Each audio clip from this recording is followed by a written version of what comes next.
ગુજરાત બોર્ડના ધોરણ 10ના પરિણામમાં સુરત ફરી એકવાર ઝળક્યું છે, પણ આજે વાત માત્ર માર્ક્સની નથી. આજે વાત છે એવા બે લડાયક યોદ્ધાઓની જેમણે કપરી મુસીબતો વચ્ચે પણ હાર ન માની. પહેલી વાત છે સુરતના ધર્મ કોશિયાની. જે સમયે ધર્મ બોર્ડની પરીક્ષા આપતો હતો, બરાબર એ જ સમયે તેના પિતાનું અકસ્માતે નિધન થયું. એક તરફ પિતાની અંતિમ યાત્રા હતી અને બીજી તરફ પિતાનું સપનું. માતા માનસિક બીમારી સામે ઝઝૂમી રહ્યા છે અને મોટી બહેન નોકરી કરીને ઘર ચલાવે છે. આવી કપરી સ્થિતિમાં પણ ધર્મે હિંમત ન હારી અને આજે A1 ગ્રેડ લાવીને સ્વર્ગસ્થ પિતાનું સપનું પૂરું કર્યું. આજે અમારું રિઝલ્ટ હતું અને મારે A1 ગ્રેડ આવ્યો છે. મારે 93% આવ્યા છે.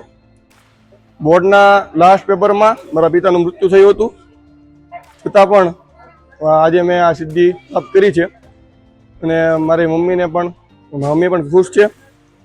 પછી મારા પપ્પાએ એને ઈચ્છતા હતા કે મારે A1 આવે, તો મારે આવ્યો A1. તો બીજી તરફ છે હેમાંગ રામાણી. પરીક્ષાના દિવસોમાં જ ખબર પડી કે માતાને કેન્સર છે. ઘરમાં હોસ્પિટલની દોડધામ, ઓપરેશન અને મહેમાનોની ભીડ, છતાં હેમાંગે રાત દિવસ એક કર્યા.